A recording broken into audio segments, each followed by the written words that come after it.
Welcome to the Gray Area Podcast. My name is Kevin Gray. Appreciate you listening today here on Apple Podcasts, Spotify, wherever you get your podcasts for free. It is Friends Friday, or actually, I'm going to rename it to Reg Fridays because every Friday going forward here, my man Reginald Atatula of 105 Through the Fan, host of the Get Right, going to be joining me here on the Gray Area Podcast. Reg, what's going on?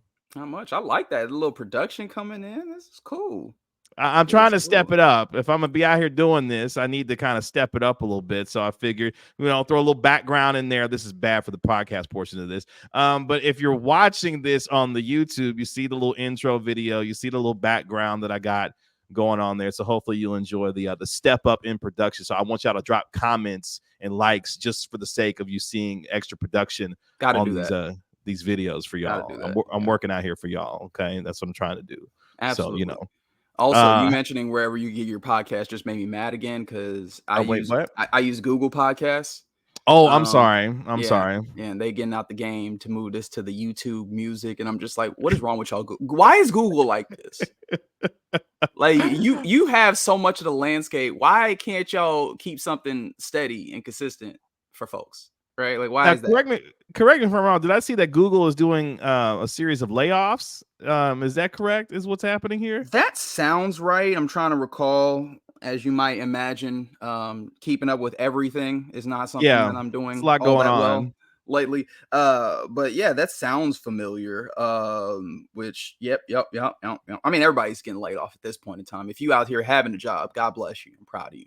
Oh boy, shout out to y'all working people because or us working people. Yeah, I was like, you're not working because you. No, I'm definitely working. Yeah. It may not feel like work at times. Maybe that's the good part about this job. It doesn't feel like work at times, but at the same time, it definitely is work. I mean, between that and of course the whole the phone situation. What was it yesterday with was it AT&T? Yeah. T-Mobile. Are you a Wait, I didn't think I thought it was just AT&T. Was it 18? It was just AT&T. That's right. It was just AT&T. I believe so, my bad. Yeah, I don't want to. They had the nerve to be like, it was a coding error, and I was like, really? Your word? That's what you said? Like, look, I don't know that it's not, but that feels a little implausible for me personally. But what are you an AT&T customer? I am not. Okay, so you're okay. Okay, I was chilling, but that did make me think like, what would happen if I had that cell service go out for a significant amount of time? Like, I feel like I'd have been fine, but then also what would happen if you do not have like cell service for a long period of time? I was like, oh, okay. That'd be a really interesting experiment to go through.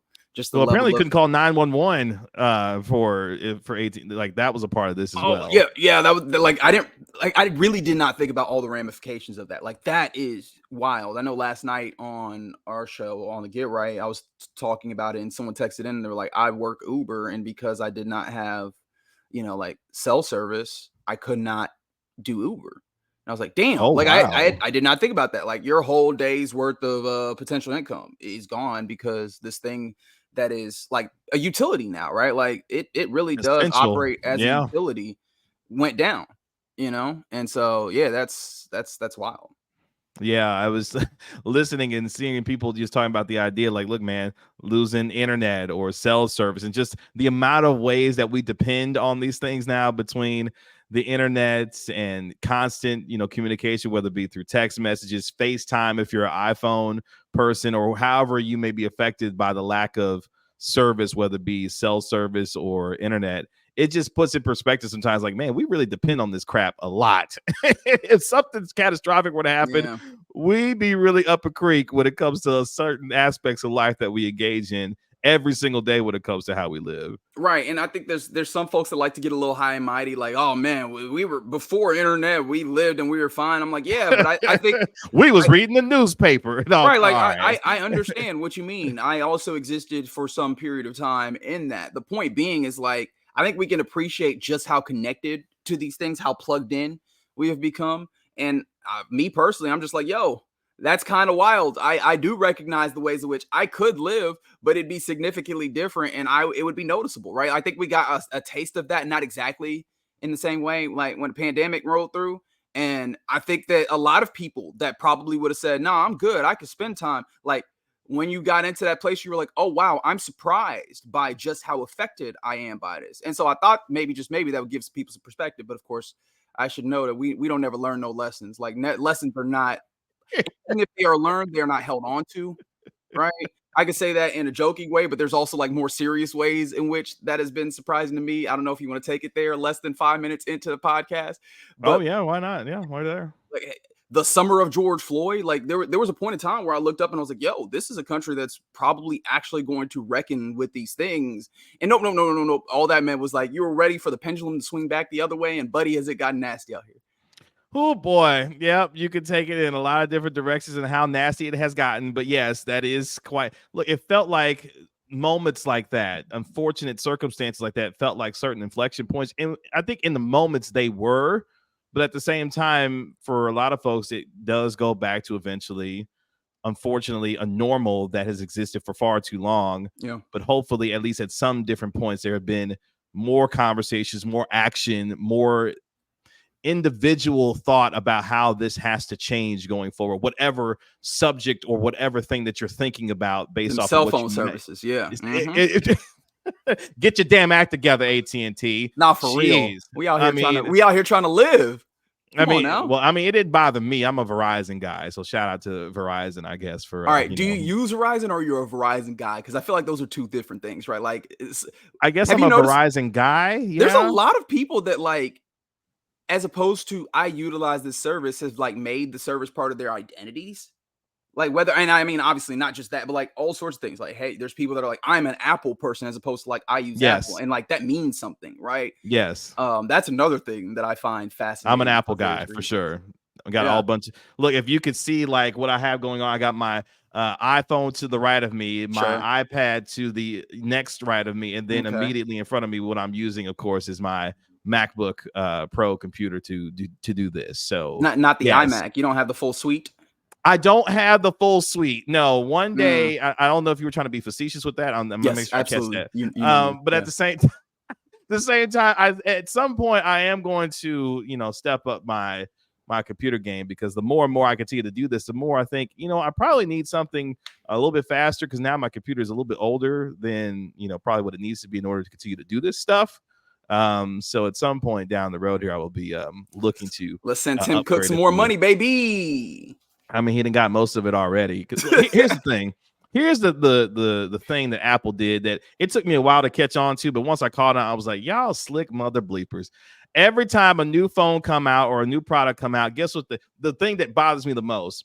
Hey man, we need you to get this new charger with this new phone. Hey man, why can't I just use the same one that I had for the previous 15 iPhones that I had? No, you're gonna get this new charger. That's right. With this new phone, and we're gonna have you buy it as well, because you're gonna need at least 2 of them. That's right. That's forward. Right. This is where big ups to Europe in general. This is where look, as much as folks want to get into the American exceptionalism, right? Shout out to Europe. Because all the things that have stopped Apple from continuing to nickel and dime y'all even more so is Apple being Europe, the European Union being like, nah, we're not going for that, right? The fact that y'all gonna get these USB-C chargers here shortly, because the European Union was like, nah, y'all not doing these specialized chargers, bleep that, right? I like all the different ways that the European Union is like, nah, you got to operate this way in order to sell around here, and then Apple or various companies are like, all right, I guess we got to act right and not completely fleece these folks. Shout out to Europe, holding it down. Shout out to them. Speaking of Europe, because that was a beautiful way for me to be able to transition to this. Good job. Hey man, Luka Doncic out here got the Mavericks on a 7-game win streak. Now that they defeated the Phoenix Suns by 10 on what was that, Thursday night, and I look up, Rez, and I'm like, all of a sudden, holy smokes, Batman! The Mavericks are 6th in the West and 10 games above 500, and now they get ready for a 4-game road trip. Just a few weeks, maybe about a month ago, we were looking at this team like, hey, Jason, do you know what you're doing? And by the way, can you find a way, Nico, to improve this team? And my goodness, look where we are now. 7-game winning streak for the Mavericks. I'm gonna be the jerk. I mean, we still might need to ask Jason Kidd if he knows what he's doing, to be honest. But like, no, sincerely, right? Like, they do deserve a ton of credit, because you mentioned the idea that they're in 6th. That's great, right? And those types of things. I think more importantly, like the style of play is significantly better than what I've seen for a very long time, in that it seems more sustainable. It seems like it handles variance a lot better, right? Like the style of play looks like something that you could put up against any team in the league and feel good about it, as opposed to like what was an all gas, no brakes type of thing where we got to try and boat race you in order to get something to shake, right? We're doing smoke and mirrors. We're doing tricks. Like we are trying to sleight of hand our way in ways to wins, right? Like this is a team that can go up and defend teams, right? Like this is a team that can throw different curveballs at teams in ways. We saw them get a little funky. A shout out to Nikias Duncan of the Dunker Spot podcast. I saw him put up, and I saw this live, but I saw him like bring back that clip earlier today. The notion of, hey man, in some instances they threw Derek Lively in that corner, and like that's a different wrinkle that you have. There was a point in time during the game versus the Suns where you had a small ball lineup for your Mavs, but you had Maxi Kleber at the 5, small ball 5, but then you also had PJ Washington at the 4, who also plays small ball 5 at some point. So in a way, you had two guys that can get over and still affect kind of shots, but while you're also playing small, have a little bit of versatility. I was like, yo, this team is simply different now.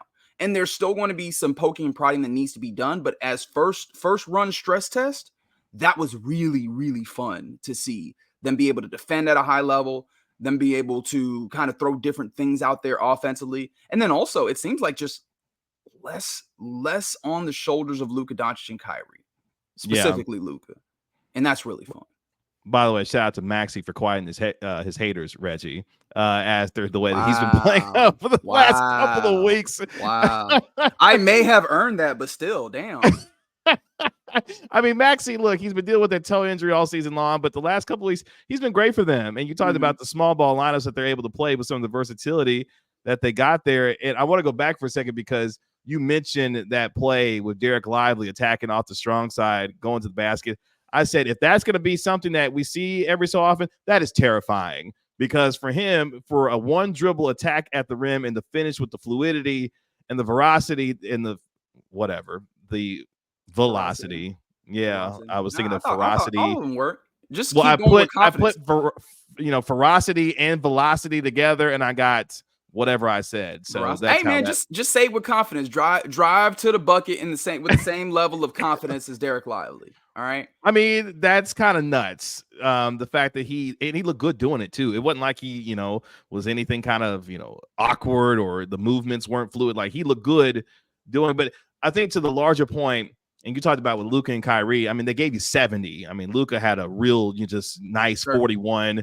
Kyrie, it was funny because I think the turning point of that game against the Suns was in the first quarter. Kyrie went on a personal 8-0 run that briefly got them up by 1. They wound up being down by 1 at the end of the first quarter.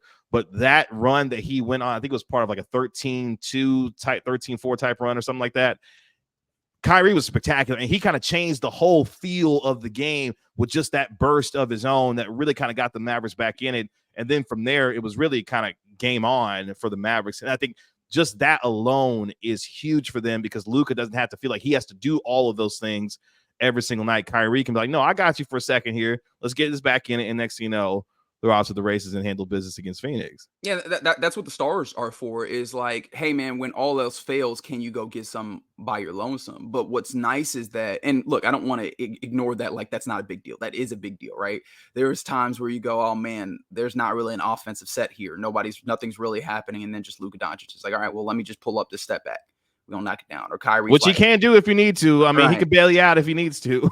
But everything else, like, it's one of the things for me that I found really interesting. And I mean, look, this is just going to be a PJ Washington gush fest for a moment. So stick with me. He deserves it. I mean, yeah. The little things is the difference there. Like there was one of those possessions where I think Devin Booker's crashing down and really should get a rebound. And just PJ Washington's like, I'm going to get a hand in there and poke it out of his hand. And then somebody else comes up and collects it.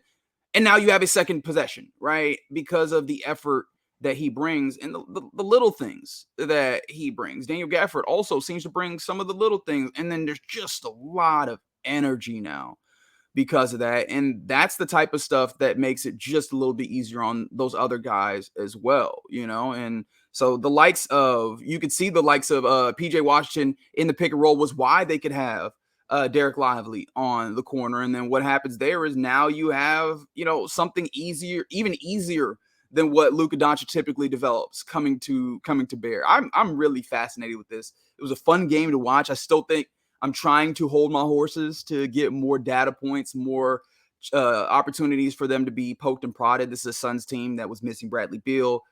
Even though they've been solid, don't get me wrong. I'm not trying to knock anything, but I want to see more of the stress test on this team. But at the very least, they've passed the first few looks. Like, this is not smoke and mirrors. This is not like paper mache. This has some level of validity to it. And they've changed their standing, right? I don't know if they could win a championship, but I think they could contend against championship contenders, if that makes sense. Yeah. You don't want to see them in a first round series. You really don't. You don't want to see them in a second round series.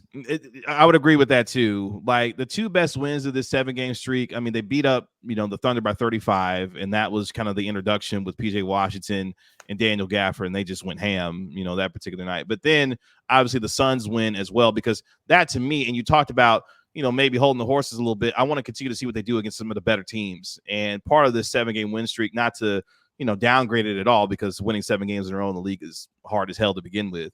But they beat up on some teams that, the Philadelphia 76ers right now are on the downturn after the whole Joel Embiid injury. Brooklyn, not great. Like, they beat up on some teams that weren't at full strength. The Knicks didn't hardly have anybody when they beat them in New York after the trade deadline was over with. But their wins against the Thunder and the Suns, to me, give me indication that, okay, maybe this team, now that they've got the pieces they feel like they need to win with, they can beat some of the better teams in the league. And, part of this too is, we talked about with Luka and Kyrie. For me, not only was it a full announcement that I think the Mavericks are contenders now in the West, because now that you've gotten to the top 6, now I can envision it a little bit more. But I think the official Luka Doncic MVP campaign has now begun as well, because you look at the numbers that he's putting up. He leads the league in scoring. He's top 3 in assists. He's second only to Stephen Curry in the league right now in knocking down 3-pointers. Obviously, he's going to be a guy that's going to be a top usage rate guy in the league, but he's shooting at a 38% clip from 3 on volume, the best of his career at this point. And now this team is winning, because you and I have talked about it before. The narrative when it comes to MVP is so much more driven when your team is actually winning. That's why we had Nikola Jokic, or still do. We had Nikola Jokic. We got Shai Gilgeous-Alexander from the Thunder, Giannis up there as well. The team success is so valuable to this. Now we're starting to see that. And now when that comes to light, now you look at the eye-popping numbers that Luka Doncic is putting up, like, oh, well, damn, yeah, that looks like an MVP profile to me based off of what he's doing right now. Right, and I think that kind of the tough part about this is, like, also qualifying the winning is, like, the style of winning and like the level of belief that people have in your team, right? The idea that, like, hey man, there's not really like gimmicks to this. Like, it feels real, and that's, again, something that you can't quantify. And probably if you're listening to this and being like, that's nonsense, right? Like, how am I supposed to actually judge that?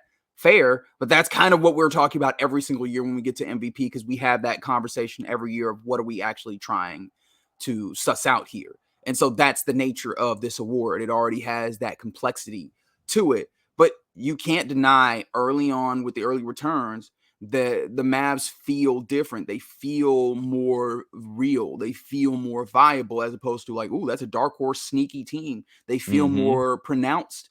And when you have a pronounced team and your best player is providing in the way that Luka Doncic is, that's a different level. So, man, it really does feel good, at least for Luka's sake, because Luka has been in this place where he's constantly been talked about in preseason context as an MVP candidate. And you get down to it, get down to brass tacks once we get to this time of the year and later, and he's not factually actually in there.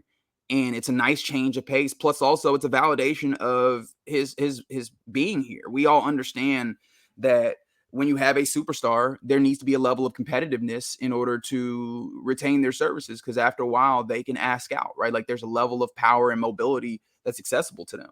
And shout out to Nico Harrison, who has done a lot of cleaning up and managing to put some things in place. I know that we continues to take swings at it, continuously take swings at it. Now he has had to utilize all of the assets that he had to his disposal. We were talking about the Jalen Brunson audio that came out when he was on the all the Smoke podcast, right? Yeah. And talking about the ways in which it feels like the Mavericks absolutely fumbled him, right? And had the opportunity probably to still bring him back even after the time period that maybe some of us thought that he had already made his decision. And so those are some big like losses in assets, losses in what you had to work with. And Nico Harrison came in and took, I mean, what proverbially you might could refer to as chicken, you know what, made chicken salad, right? Like this is working. And so shout out to him for bringing this together, because he has been effective pretty much with all the moves that he's made, right? I guess you could point to the Grant Williams thing, but then you clean that up pretty nicely.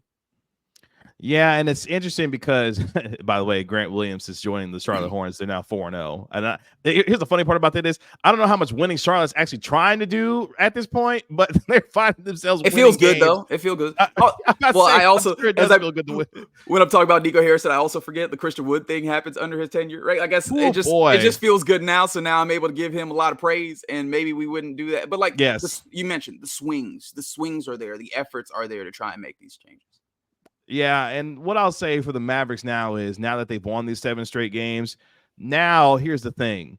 Mavericks can't sneak up on anybody anymore. Like you're firmly on the radar now. Yeah. So how do you handle yourself? You got 4 games on the road starting on Sunday against the Pacers. How do you start to handle when teams are looking at you? And it's not like teams weren't necessarily, taking the Mavericks lightly, because you do have a top 5 player in the league in Luka, and you've got a top 15 talent and Kyrie still at this point in his career. So it's not like you're not taking the Mavericks seriously, but now when you start backing it up with the kind of success that the Mavericks are experiencing, now you really can't sneak up on anybody.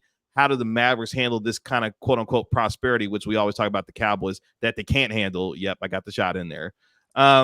This is what I want to see next from them, how they handle that, because they're going to get teams' best shot going forward, because the West is as tough as ever. And down the stretch, they're going to be playing, some good teams that we'll find out if they are legitimate, based off of what they do over the final 26 games of the regular season now. Yeah, it's absolutely going to be fun. Teams have always had to really, scratch their brain in order to figure out how to play this team, because Luka Doncic is a dude that does not have answers, right? That might be the defining idea of a superstar, is a dude that gives you so many problems that there's not really answers. And Luka Doncic is one of those guys. You're like, all right, cool, right? We're gonna blitz him. He will tear your ass up for about 15 assists, right? Like, yes. Right? Okay, we're going to just, you could get yours and nobody else is gonna eat. That's going to be a problem, right? You're gonna put a small guy on him. He's gonna bring him down to the paint. You're gonna put a big guy on him. He is going to make him dance hello with Vika Zubac, right? It's just, that's always been tough. Now you have circumstances where you are changing the way that you're playing. We're actively seeing them figure that out. And so I still think that they have a lot of viability for this, but now you're in playoff discussions, right? I imagine that if you keep this team largely the same next season, regular season, you're going to start getting to the place where regular season doesn't matter as much, because now it's no longer can you beat a team on a single night. It's can you beat a team over and over when they're working on figuring out the ways to attack you. And so we haven't gotten to that point either in like the stress test of this new look Mavs, because I don't think a lot of teams know exactly, all right, what are their strengths, what are their weaknesses as a new team, or as the newly formed team that they are, and where are the pressure points. And when those become more and more apparent, I guess, not to say that they are necessarily easily attacked, but when you have teams now that know what to attack and they attempt to attack them, how do you handle them? And I think that that's going to be the fun chess match or mental, I guess, exercise of this newly formed, new look Mavs team. That's going to be the fun of it. And that's the fun of the playoffs generally. Like the playoffs is the chess match of, all right, move, counter move, counter move, right? Like, and then who ends up coming out on top. That's the game of the playoffs. And now the Mavs are in that game, I think. And if Jason Kidd can be the difference, because while now they have the roster that appears in place to be able to make this kind of move that they're looking for, Jason Kidd's got to be the reason why that they're able to continue to move up. Because you talk about the adjustments, teams are going to start adjusting to what they're doing. And for a guy like PJ Washington, for example, if he starts to knock down open 3-pointers when they're leaving him wide open to do so, now we're really talking about something that could be really dangerous, because I think that's one of the last elements offensively specifically that the Mavericks need is if Washington could come along and knock down these open threes that he's going to get, because he's going to get a ton of them. This Mavericks offense really becomes that much more lethal, because dudes are not going to be able to know what to do in terms of the decisions that they got to make to defend Luka, to defend Kyrie. Now you're leaving PJ open. He knocking down shots. There's a lot of ways that this can go when the Mavericks offensively can just terrorize people. Spot on, right? Like that was always a question that you had. Like, can somebody consistently off of your two stars, like I mentioned, consistently knock down shots or be something that concerns defenses, because then you're stretching them really thin. But you know what's nice? It feels like you no longer in a place where you absolutely have to have those shots fall in order to win games, right? Yeah. Like, you can see multiple dudes put the ball on the ground and get to the rim, right? I'm interested in seeing what that paint points in the paint number looks like over a continued stretch compared to where it was previously, where it felt like they could not get rim pressure at all, right? Like, those are the things that are really interesting to me, is that you have now added new elements, even though like those same elements are in play and PJ Washington can knock down shots. Maxi Kleber seems to be doing that a little bit more consistently now. So putting him on the floor for more minutes is more palatable. Josh Green gives you a little bit when you need him, right? And so that same element is in play. But now if you have a game where they shoot 35% from three, you're a lot more capable of winning that than you were previously. Yeah, they can win in a variety of ways, it feels like. And look, before we move on, I mean, the West is, it's murderer's row. I mean, you look at the top four of the West with Minnesota, OKC, Clippers, and the Nuggets. I mean, the top four teams are separated by 2.5 games. Yeah. Like, it is treacherous for the top four, but you've got a clear delineation between the top four teams in the West, and then you look at the next four with the Pelicans, Mavericks, Suns, and the Kings. Those teams, 5 through 8, are separated by a game and a half. Like, that is just crazy to think, the differences from the top four to the next four. And then if the playoffs were to start today, the 7, 8, and 9, and 10 seeds are the Suns, the Kings, the Lakers. Oh, and that's right, the Golden State Warriors. They're sitting there at number 10 after the Warriors beat the Lakers. No LeBron James in Thursday night's game. He was dealing with that sore left ankle. But the West right now is ridiculous. What is in there and the separation for these teams and what it still could look like over the final 25, 26 games of the season. Yes. And like, it's worth considering, right? Like, you mentioned that delineation, but also the ways that this shakes out. If you look at like just the more recent run of games, the Warriors have been incredible, right? The Suns have, and they went small. Really, they went small. They started Pajewski now. They put Klay Thompson on the bench. They've gone small, and they're playing Draymond Green at the 5 now. Yeah. Also, I'm gonna be a jerk real quick, if you don't mind. Where's your man Chris Paul? I thought you said that was gonna be. Oh boy. Well, he's still got the broken hand. Relax. He's still got the broken hand. Chill out. The bigger issue is Klay Thompson's coming off the bench now. That's right. We are in the Klay Thompson 6-man era now. All of a sudden for the Golden State Warriors, we are in the Klay Thompson is washed era, right? Like, now hold on. Now that first night he came off the bench, didn't he drop like 35 on him? Like, what did he drop the next night? I don't even remember. It was like 3. All right, like Klay Thompson is not nearly the same dude, and obviously the wash is probably a little far, but like, he's not capable of giving you those same types of things. And how viable is the dude if he is a solid 3-point shooter and a okay defender, as opposed to an elite defender and an elite shooter, right? Like, those were the things that sound like a perfect 6-man to me. I mean, sounds like he's about slotted where he needs to be at this point in his career. That's what it sounds like to me. I guess that's fair enough. But yeah, no, like there's so many different teams, and this is why I'm so excited about the ability of the Mavs to play a little bit more variety of styles of games, because there's a lot of different teams in the West. Not just, obviously there's a lot of teams in the West, right? Like, that statement by itself, very basic, but there's a lot of different teams that you could see at various points that could provide you a level of challenge, and they're all kind of a little different here and there. And so being able to account for a lot of different styles of play in a way, or at least have a style of play that works a little bit wider, is real cool. So Fun to see. So many, Excited to see. yeah, it's a lot of variety in the West. And I think about even the reigning champion Nuggets. I mean, they're big as hell. They got lineups that are just massive with Jokic and Porter and Aaron Gordon. Like they've That's got right. size for days. I mean, just the variety of the way that these teams are composed in the West, I think is really fascinating. And they're just cruising right now. Funny enough, right? Like what happens? What happens with that turn up? Yeah, because there will be a switch that eventually will get turned on, and we're like, oh, yep, these are the reigning champion Nuggets. And you mentioned size. Hello, Minnesota Timberwolves, right? Like, is that a thing that works? Yes, it is. I've seen enough. And they've made it work out there. They've made it work. But I think the key for them, Mike Conley is the kind of guy that holds all that together for them. He's your veteran point. Perfect extension for him. Perfect extension. They're like, exactly. Let's make sure that we lock you up for the length of time that we imagine this thing is viable. Well, I mean, he's the guy that really I'll call it the Rudy Gobert extension, because the way that he has worked with Rudy Gobert and being there with him, like he holds that all together. Like Anthony Edwards is an incredible talent. Like I cannot wait to watch him continue to grow and develop the way that he's been, over the last now couple of years. But the whole thing that's together for them is led by Mike Conley. Karl-Anthony Towns, he'll go off and do his thing offensively or whatever. But I like the way that Minnesota plays, but they figured it out with those two big men.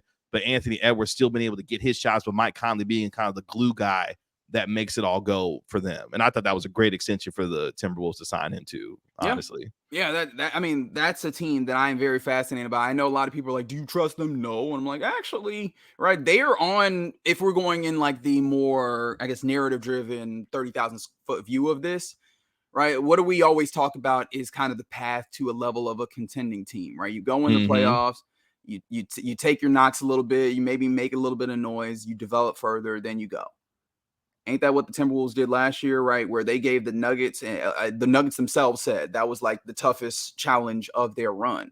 Gave them that. Now they're coming back, largely the same team, and they look like they have played and figured more things out, right? That is a challenge that I'm not going to overlook personally. Yeah, and they defend. That's the big thing for me is like, can I trust Minnesota? Maybe not necessarily, but one thing I can count on that they do for the most part, they defend. And they are one of the, if not the best defensive team in the league. I mean, you got Boston, you still got some of these other teams. Over the last 10 games, first in defensive rating, fifth in offensive rating. Yeah, they defend like crazy. So that can travel no matter what kind of series you're in. If you can defend, especially in today's NBA, I mean, that can help. But yeah, the West is going to be, a lot of fun to watch. And shout out to the Mavericks winning 7 games in a row. Now right in the middle of it in the top 6, in the West. Speaking of the NBA and just sports media in general, it's been kind of a weird week in sports media. And I don't know how much you've gotten into it on your show this week, but prior to the NBA resuming its action on Thursday after the All-Star break, we've obviously had the end of the NFL season as well with the Super Bowl. Shout out to the Chiefs, 3rd Super Bowl in 5 years. Cowboys players continuing to talk because, they do that all the time. Whatever. Right. By the way, Micah Parsons, Trayvon Diggs at the Mavs Suns game on Thursday night. So shout out to the offseason. But I wanted to have this conversation with you because, earlier this week on ESPN, JJ Redick, who is going to be now part of the NBA Finals broadcasting team with Mike Breen and Doris Burke when we get to the NBA Finals this year, he was on First Take a lot this week. And we heard the whole Doc Rivers jump off where he says that Doc Rivers has never really displayed any kind of accountability. Then you got his son, Austin, who actually happens to work for ESPN, responds to JJ Redick. Who actually is kind of good at this. Okay, real quick tangent. He actually is kind of good at this. Kind of good at this. And I was kind of pleasantly surprised, like, Austin Rivers actually isn't bad at this, actually, that's a whole nother conversation for another day. The amount of athletes who are jumping into the media space and the amount that we have seen over the last several years and how for some of them, they've just been able to assimilate rather nicely into the television space. That's not really new. We've been doing this for a while, haven't we? It's just some people stick, some people it feels like there's a lot more athletes jumping into the space much more, maybe I much think more. there's It feels more like. media. There's more media, and a lot of them are also jumping into like non-traditional, I guess, for lack of a better term, media Okay, spaces where you get a lot of podcasts and these types of sure. things, right? I think that's more of what we're talking about, which honestly end up being suited a little bit. Like they suit a little bit more the transition because at that point, a lot of people are just going off of their raw charisma or like personality, where Mm-hmm. they're just chilling. You get into like kind of what has become, I think, the rubric where you go, or the standard, where you just get like somebody who is not an athlete to kind of give a little bit of stability. You put the athlete in there and they just kind of chop it up, right? Or athletes, right? You Mm-hmm. multiple folks in there and they just kind of chop it up, and then you end up in this place where here new media, right? Here you go. Here it is. And it's not, I think it's easier because like they do not have to figure out what is like the inner workings of the machine of like traditional mass media in a way, but you see some of those folks jump in, right? Richard Mm-hmm. Jefferson, Kendrick Perkins, Austin Rivers, in like ESPN in that world of things. So look, I think we've always had athletes in this place, right? Who in various different places. Like OJ was on TV, right? Mm-hmm. Ahmad Rashad on TV, right? There's a lot of, and this is just a very small sampling, but there's a lot of dudes who have gone from basketball. Hell, I mean, all these damn coaches that they played and stuff, and so The maybe it seems like spectrum it's is happening broad. It's quicker. very yes, exactly. Is it Yeah. just that it's happening younger? Is that what it feels like? I think that's part of it too, but Although Kenny there's such Smith Kenny Smith and Chuck jumped onto TV pretty soon thereafter. Shaq, soon after he retired, got jumped in. I just feel like it happens. We're just in the time where it's now, so we focus on the now. I'm not gonna lie to you, and it's funny you brought up Kenny Smith because The Jet. yeah, right, exactly. Flying all over the place, crapping on himself the way that he was talking about this whole All-Star game. And anyway, I was really disappointed. Look, the NBA coming off its All-Star, break or whatever. Mm-hmm. The game itself, whatever, a bazillion points to a bazillion points. Adam Silver pissed off, whatever. I thought the commentary around, and this is kind of the larger point that we're getting to. I thought the commentary around the whole Stephen Curry, Sabrina, shooting contests, and the way that Kenny Smith got down talking about, Sabrina should have shot from the women's line and this, that, and the third, when, oh, that's right, Sabrina chose to shoot from the men's 3-point line and would have been in the final against Damian Lillard had she competed in that. But that's beside the point. I have just found over the last couple of weeks, this whole beef, whether it be, and I know I'm going to a lot of different places, but Bill Simmons versus Pat McAfee, JJ Redick versus the entire Rivers family, Bart Scott jumping all over Micah Parsons, talking about he's the most sensitive person he's ever seen as he responds to everything known to man on social media. Where are we in terms of this whole media landscape and the delineation between sports media, entertainment, objective journalism, being able to talk about these things in a truthful and objective manner? I feel like the lines are so blurred nowadays that there's a real there isn't a distinct separation on what is and what isn't based on the way that we in the media talk about sports, the circumstances around certain sporting events or things happening. It just feels like there's not a lot of that these days. And I'm just wondering, where does the line get drawn and how we either have to recalibrate or try to figure some of this out going forward here? No, I think that's a really interesting question. And there's like a few things that I'm bouncing around in my head, and I don't know that I'm like going to be able to follow along with all of them. Is one of the We things can I'm flesh really it out a little bit. We can one of flesh the it things out a little bit. one of the things I'm realizing about myself is that like if there is a fork in the road where there's multiple places that you can go, I want to go down all of the paths, which is not like a reasonable way of going about things. It ends up being unclear and usually unsatisfying. So I guess I pick one and go. Like I wonder how much of this is just like our media landscape in general is kind of being is like being disinvested, right? Like we're not investing in the media landscape in general, at least in like quality there. I don't know if you saw the news recently that apparently Google, as we again bring this back around to Google, Google is taking away the news subheader when you search things. As we continue to see like the disinvestment in news. Yeah, I was like, I don't understand exactly what that is. Okay. So I do wonder how much of that is just like in That's our slightly media space, terrifying, not gonna lie right? to Like you. there's less standards and practices, right? Like one of the things about the democratization of all of this is that, hey man, we can get more people in, but then there's also less of a barrier of entry. And so that gatekeeping, while it kept certain people out, and that is a part that I do not want to ignore, right? Like that matters, right?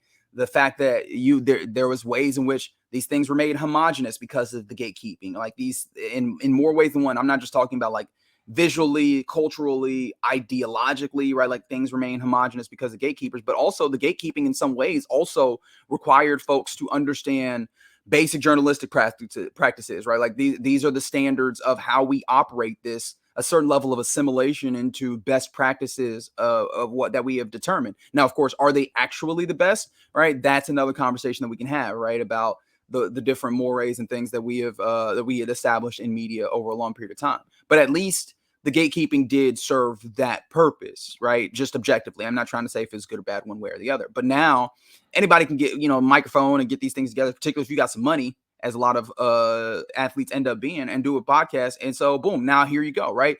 Shannon Sharpe now being held up as like the pinnacle of interviewing, and like even Shannon Sharpe, who has been in media a while, like what level of like journalistic practices does he have when it comes to his interviewing? I know a lot of people have criticisms about him not pushing back on certain interviews, right? And like that is something that like the great interviewers of various times, like in theory, it's like, hey, when to push back, when to ask follow-up questions that then get to the heart of issues and stuff. And like Shannon Sharpe's podcast, and of course, I'm not meaning to harp on Shannon Sharpe. It's just like the one that comes to mind here. Like he ends up in this place where, he serves his folks liquor and gives them an opportunity to just kind of get all their stuff out.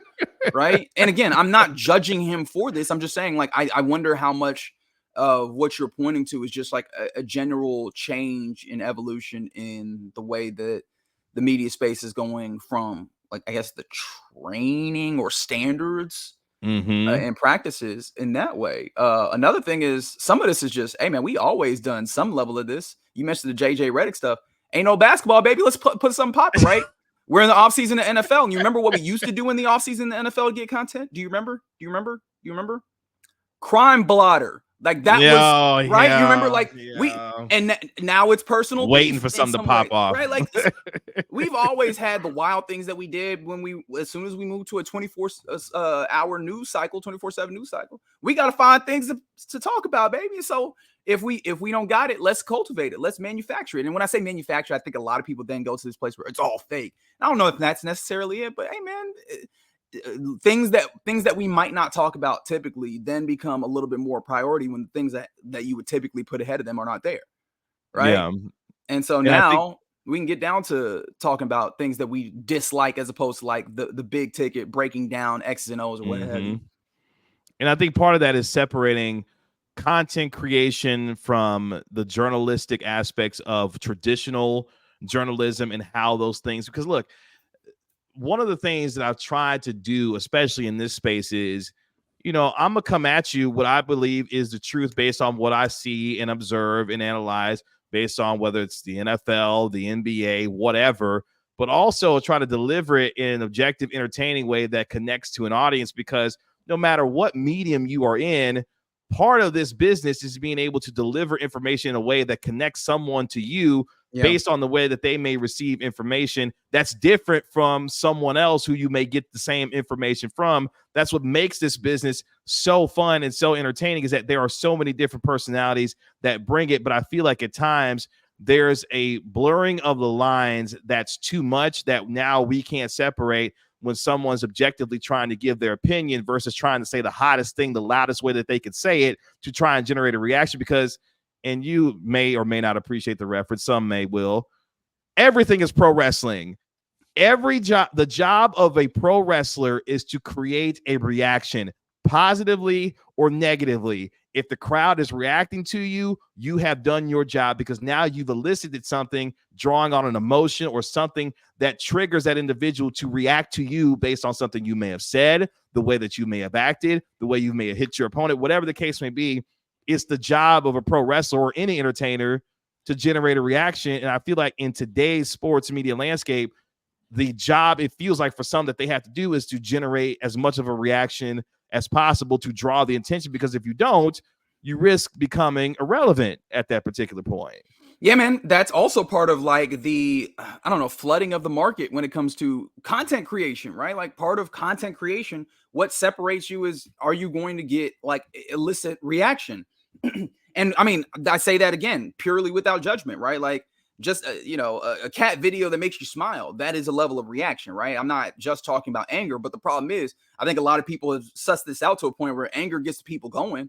And so in this way, I think we can also self-implicate or implicate like the watchers in a way, right? For the longest time, one of the things that I always like bringing up, especially when we talk about like this talk television and those types of things, is hello JJ Redick, about the idea of, do people want to be educated, or hey man, what gets people going and like what continues to like provide ratings and eyeballs and those stuff is the stuff that you can say is lowest common denominator, right? Like, and you say that, right? Like even the phrase lowest common denominator has a negative connotation.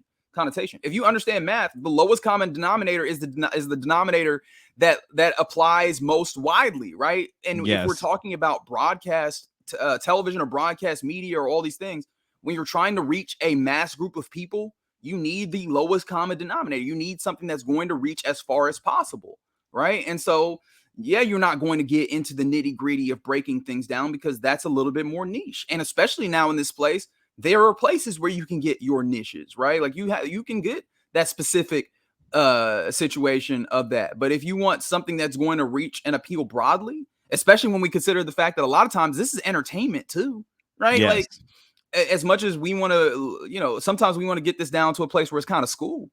And not everybody enjoys school. Like me personally, I love reading a book. Not everybody wants a book for information or whatever. And I'll only read nonfiction books personally. Some people, they're like, I need a story. I'm not really here for all your facts and figures and ideas and thoughts, right? Like give me something that's entertaining. And so in a way, that is what people are responding to. That's what media is responding to in a lot of ways. And so it's I think it's a lot of factors. I think a lot of times we operate as if things happen out of like in an irrational way.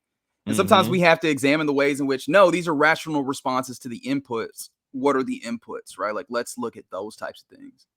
Yeah, and you mentioned the Redick portion of this because in some ways, what Redick I think is trying to speak to is the idea of how do I hook people with substance versus trying to hook them with something that is the quote unquote lowest common denominator. Because in some ways, Redick is a beneficiary of the way that people consume it from a broader perspective, which is getting onto the debate shows, First Take, and being able to talk about some of these quote unquote hypotheticals that Shannon Sharp liked to put it the other day.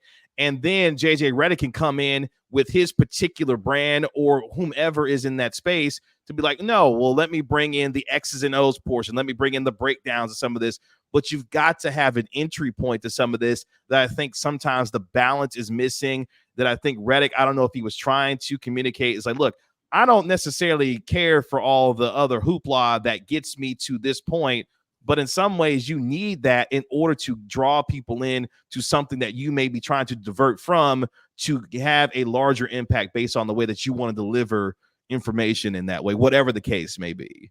Yeah, man, a balance has to be struck in some ways, and I'm not here to say that like the talk TV shows have struck that balance. A lot of times, I do agree that it veers to one way, like it veers a little bit too much to the sensational, to maybe even the nonsensical. But at the same time, like there has to be an appreciation for the fact that finds an audience, right? And of course, that's not like the ultimate.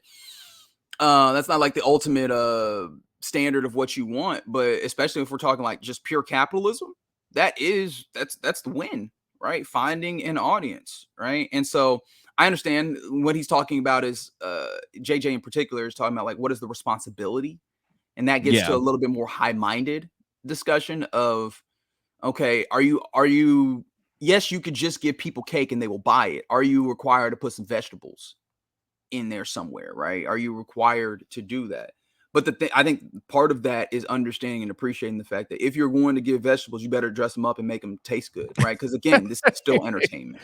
Yes, at the end of the day, it's still entertainment. But yeah, I just thought it was just a weird week. Just I thought the level of just discourse around some of this was kind of just wild, given some of the reaction that we saw. I mean, one of the jumping points of this whole discussion, Bart Scott, who takes his many a shot at the Cowboys when he gets the opportunity to, going after Well, I mean, yeah. I mean, that's the other part too. Is what's the thing or things that people are going to react to? Is what we talked about a little bit earlier. Generating and eliciting a reaction. Yeah. What's going to elicit a reaction for most NFL fans, whether they love them or they hate them? That is talking about the bleeping Dallas Cowboys at every mention. I got so upset because here's what bothered me the most about that. We've literally got Michael Jordan running around in the NFL, and he plays in Kansas City named Patrick Mahomes, who's won 3 Super Bowls in 5 years. And it feels like every single leading topic of ESPN or whatever your favorite particular show is on, these 4-letter networks, talking about the Dallas Cowboys. I'm like, who gives a damn? You've got Michael Jordan running around in your league. And here's the thing that you continuously talk about is, has the Cowboys culture going to change? Should Micah Parsons stop talking? Should he focus in on football versus talking on his podcast all the time? Like, hey, man, why don't you talk about that dude who just won his 3rd Super Bowl in the last 5 years a little bit more? Yeah. I mean, look, and that's fair, right? One of the tough things that I find, though, is that once you get to a level of consensus, it ends up, I don't know if it's stale necessarily, but it ends up being a little bit more difficult to find the conversation points because, like, he's really damn good. Okay. Right. And then what's the next? Like, how are you saying that Patrick Mahomes has made the conversation around him boring because of how great he is? It's possible. That's not something I have examined enough to be able to give you like a. It was a question that came to my mind just the way that you were discussing. It's like, has Patrick Mahomes made us bored because of? And that's the thing. I don't want to underappreciate his greatness because of how spectacular he is. But at some point, there's only so many ways you can say that dude is really damn good at his job. Right. Do you remember what it felt like going into the Super Bowl? Right, where we're like, all right, this, and this, break this down, but also they have Patrick Mahomes, and I'm not betting against him.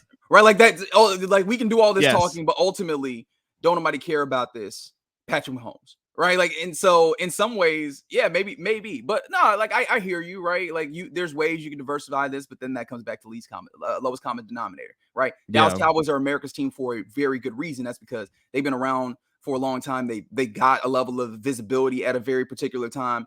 And they developed a fan base all the way across the nation, all different places. And there's a lot of them. People roll deep for the Cowboys. So there's a lot of people that are interested in the Cowboys. Talk about the Cowboys. Here we go.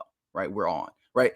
And not just a lot of people care about them in a positive way. A lot of people care about them in a negative way. And again, back to your point, listening and emotion. Talk about the Cowboys. Here we go.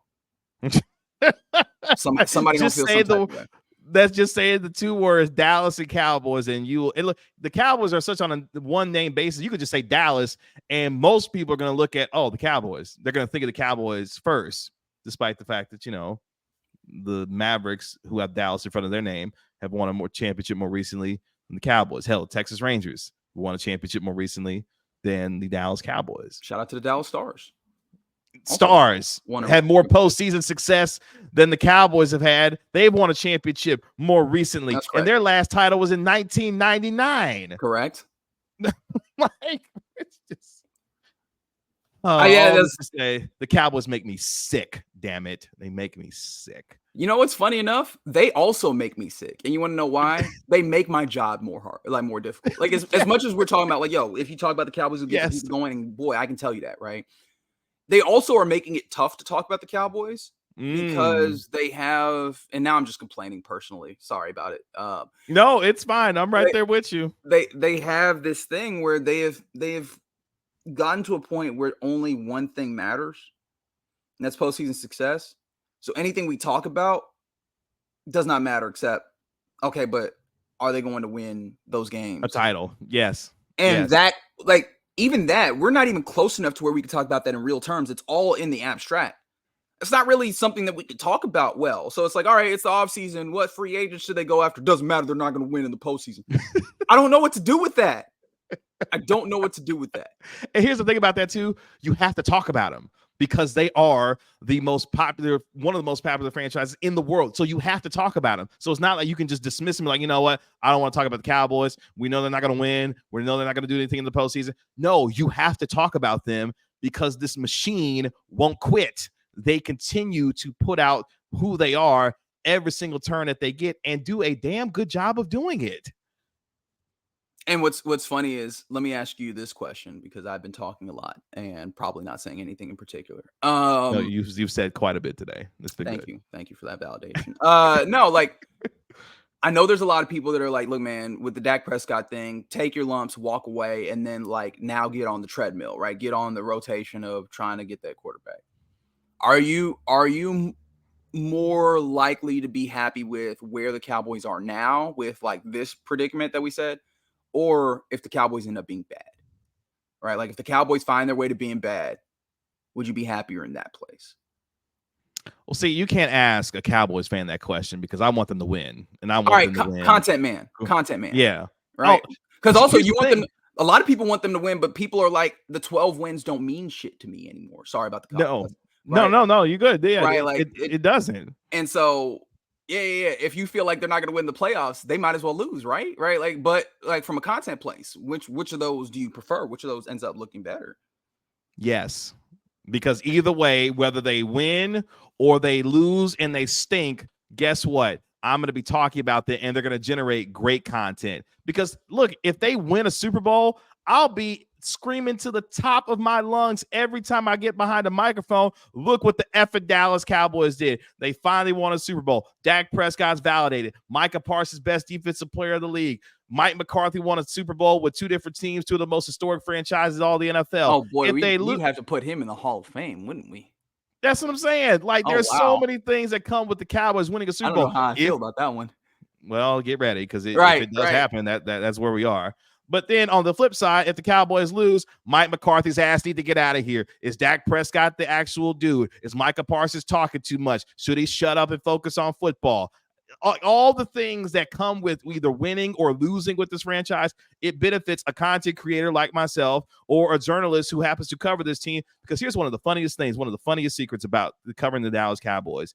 No matter what, whether you're a beat writer, whether you work for the Cowboys, or whatever the case may be, they are a content generating machine every single day. There is nothing uninteresting about the Cowboys. And if you're a content creator or a journalist or whatever the case may be, that's all you can ask for. Win, lose, or draw, this team is interesting as hell no matter what they do. And that's the beauty, if you're Jerry Jones, of what you've created with this franchise. Because no matter what, they're going to talk about you. What did Jordan say when it came to the shoes? What's the famous line when it came to his shoes? You know, whether it's shoes too. Is that what you're talking about? Say it again. Republicans wear shoes too. That's right. Okay. Republicans, Democrats, Independents, whatever, they all watch the Dallas Cowboys and put money into the franchise. So guess what? Jerry Jones wins every time he gets out there, whether it's his team on the field, talking about them, because guess what? Everybody has a little bit of green. Well, most people have green to be able to put in the Cowboys if they so choose to. And that's where we are. Yeah, we're getting to a point where that's getting a little more stressed, more strained, ain't it? Is it? Is it? What you mean from like the Cowboys perspective? I just mean in general, having a green part. Actually, I do wonder about that. Like how much is too much? Like what actually ends up being the breaking point for Cowboys fans? Because I mean, look, you know, we've been hearing this for probably a half decade. I'm done with this team, and like maybe on an individual basis, someone actually is, but like by and large, what does it take? I know that myself and CA had a segment where we talked about it, like have the Chiefs become the new America's team, which kind of foolish right now. But I think the question that matters underneath that question is what would it take for the Cowboys to lose, not the moniker, but like the actual real intention behind it of like having that widespread constant support? Like what would it take to lose that? And I'm like, that's the question that I'm intently kind of focused on, because again, the Jones family seems to have an MO. I don't know that you're shaking them up, whatever, but if they continue to kick it the way that they do, and you do not see like the results that people desire, at what point does that become problematic? It doesn't. And I'll say this before we end, because here's what the Cowboys. It feels insane to be in a place where you go, it can never, like, it is infallible, right? Like the Titanic is unsinkable. Everything eventually comes to its end. Empires are all tasked to fall at some point. There has to be a breaking point. And even if they do, they find themselves, because here's where I was going with this. What the Cowboys are, they're the Yankees. They're the Lakers. In some respects, they're like the Detroit Red Wings way back in when they were winning Stanley Cups all the time. They're Manchester United. No matter what, even if they have a shortfall from grace, guess what they're eventually going to do? They're eventually going to reclaim that glory, just the way that Jerry Jones reclaimed it when he fired Tom Landry, brought in Jimmy Johnson, and restored the glory that was the Dallas Cowboys they're eventually going to find it. Even the Steinbrenner era with the Yankees in the 80s, when it eventually went to hell in New York, he eventually was able to reclaim the glory of his franchise and was able to be and build a dynasty with the Yankees. Same with the Lakers. Same with Manchester United. We're still kind of waiting on that, but that's another conversation for later. But the point being, these iconic brands, these leagues depend. No matter how much you may feel about it, the NBA loves the success of the Knicks and the Lakers. The NFL loves the success of the Cowboys, whether it be in Major League Baseball. The brand is better when the Dodgers, the Yankees, and the Red Sox are winning and winning constantly. Hell, they can't wait to see Shohei Ohtani in a Dodger uniform this upcoming year because he's going to have the entire baseball world focusing in on Los Angeles. These brands, they don't go anywhere. And even if they do for a short period of time, they eventually come back because that's what they're supposed to do. And they're going to. And the Cowboys, even if they do have a short fall from grace, they'll be back. It's not going anywhere. Oh, buddy, I know that. I know there's a lot of people cussing you out right now for saying a short fall from grace. They cussing you out right now. I feel it. What? The Cowboys? Yes. It was a 4 or 5 year fall from grace. And guess what happened? They eventually came back and won 3 titles in 4 years. Now, have they had the Super Bowl championship success that they have wanted to have since the early 90s? Well, of course not. But they've been good for the most part. So you're saying the Cowboys fans ungrateful? Okay, I hear you. That is not what I said. That is not what I said, because I'm one of them, damn it, and I'm sure as hell not grateful for what's happened over the past now almost 3 decades, because I want a title just as bad as the rest of them do. The point being, this is I believe from Jerry's perspective. His teams have been good enough to keep them not only relevant, but to keep you close enough to think that next year is the year. And that is the beauty of the Lakers, the Yankees, the Cowboys, Manchester United, all these iconic brands that you think of. They keep you hooked in long enough to think that they are just a year away from winning a championship. That's why we keep coming back here. That is the machine. Thank you for coming to my TED Talk. Appreciate that. Reg, tell the I was like, how are we supposed to wrap this up? How is this supposed to end? By telling the people what you got going on these days. No, I'm just chilling at the house, honestly. Probably I'm thinking about making some chili and cornbread, honestly. Is that Reg, it's almost 80 degrees in Texas now. What are you doing? Cornbread is delicious whenever. I mean, that is true. Yeah. At Reg Atatula on Twitter. Also on Blue Sky. I don't know. Not a lot of people there, but if that's something that you do. Highbrow of you. Look at you. I don't know. Is that highbrow? I'm not sure. No idea. I don't know. 105 through the Fan, weekdays, 7 p.m. to 11 p.m. The Get Right.